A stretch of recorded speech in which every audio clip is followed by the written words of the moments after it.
ঝিলমিল পার্কে গয়েশপুর এই সকাল থেকে দুপুরবেলা পর্যন্ত 15টা গাছে, ভাই বলছে 15টা গাছে যেটা রস তা থেকে মোটামুটি 7 কিলোর মতন চিনি গুড় হবে, চিনি না মেশানো। দেখা যাক 2 কিলো নেওয়ার ইচ্ছা আছে। Jubilee park Gayeshpur. রসটা তাহলে পরিষ্কার থাকে, নোংরা টোংরা থাকলে আর কি। তাহলে কবার একবেলায় কবার তোলো তুমি রস মোটামুটি? সকালবেলায় এখন গাছ কাটছে, হ্যাঁ ওইটা আবার সকালবেলায় গুড় করি। গাছ কাটছে মানে নামাচ্ছে, নামানো হচ্ছে। নামানো বলতে গাছ কাটা হচ্ছে। ও গাছ কেটে যেখান থেকে রসটা বেরোবে আর কি, সেটা এখন তো লাগাবে ইগুলো ভারগুলো, এটা লাগাবে, এখন হাঁড়িগুলো লাগাবে। কখন তুলবে এটা মোটামুটি? বেলায় নামাবে। কালকে ভোরবেলা। আর এখন যেটা নামালে সেটা কখন কাজ? এটা ওই যে ভোরে যে রসটা নামিয়ে যে হাঁড়িটা টাঙায়, ও ওই সেই রসটা অল্প কিছু যেটা পড়ে থাকে আর কি। যেটা অল্প, তার মানে একবারে কাটলে দুবার রস বেরোয়? দুবার রস। ও তারপর আবার কাটতে হয়। এ কদিন চলবে মোটামুটি সিজন? এ আর ধরো 1 মাস মতো। আর 1 মাস। আর পাটালি করলে এর থেকেই তো পাটালি হবে। পাটালি তাহলে আবার চিনি দিতে, 4 থেকে চিনি দিতে হবে।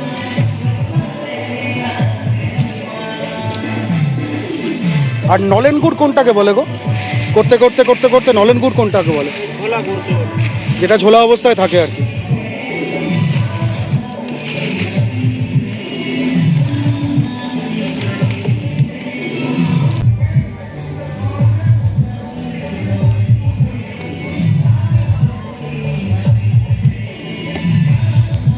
জাল দেওয়ার ফলে রংটা আস্তে আস্তে চলে আসছে।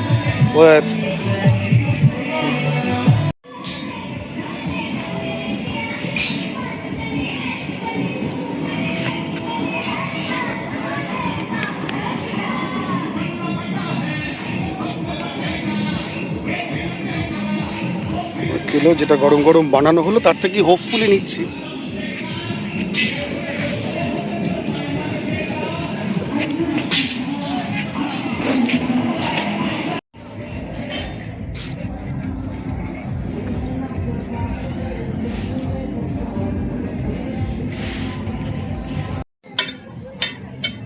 মোটামুটি এই যেটা প্রমাণ আর কি, যে হাত দিয়ে চিপলে বেরিয়ে যায়, পাতলা একদম।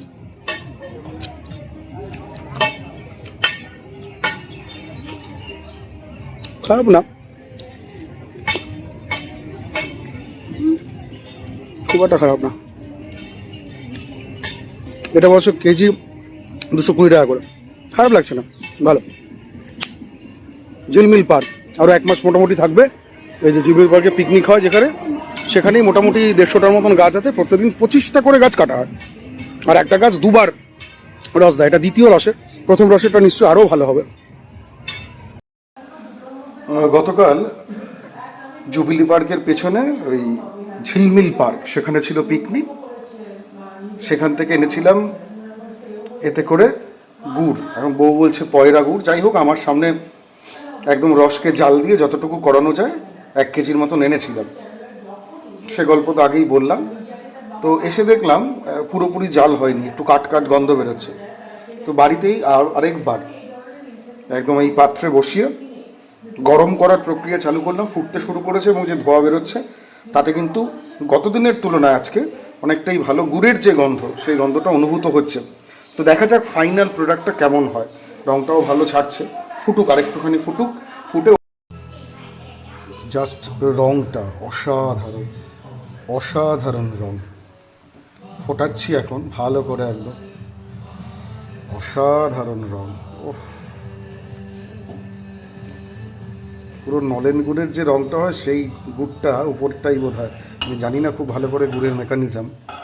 তবে গন্ধটাও আস্তে আস্তে ছাড়তে শুরু করেছে, আর একটু ফোটাতে হবে বলেই মনে হচ্ছে। অসাধারণ রঙ। এটাকে ছেঁকে নেবো ভালো করে, কারণ কিছু তো 2-1টা নোংরা দেখতে পাচ্ছি, ছোট ছোট একদম গাছেরই টুকরো টুকরো হবে, বা যেটাতে পোড়ানো হয়েছে তার অংশ। তো অসাধারণ রঙ, অসাধারণ। গন্ধটা এখনও পুরোপুরি ছাড়েনি, ছাড়ুক, তারপরে আমি এই স্টিলের পাত্রে রাখবো। সেটাও ধোয়া আছে, পরিষ্কার করা আছে। জাস্ট রঙটা দেখো। ফাইনালি এটা থেকে একটু ঠান্ডা করে এটাতে ট্রান্সফার করলাম।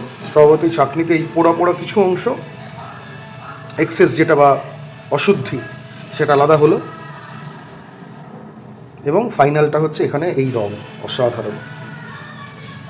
কিন্তু যেটা বুঝলাম সেটা হচ্ছে এখানে দেখাতে পারবো কিনা জানি না, যত গাঢ় ব্যাপারটা ওপরে ছিল সেই গাঢ় ব্যাপারটা থেকেই কি নলেন গুড় তৈরি করে কিনা আমি ঠিক জানি না, তবে অসাধারণ কিন্তু গন্ধ বেরোচ্ছে এবং জাস্ট ফাটাফাটি। আশা করি খেতেও কিন্তু দুর্দান্ত লাগবে।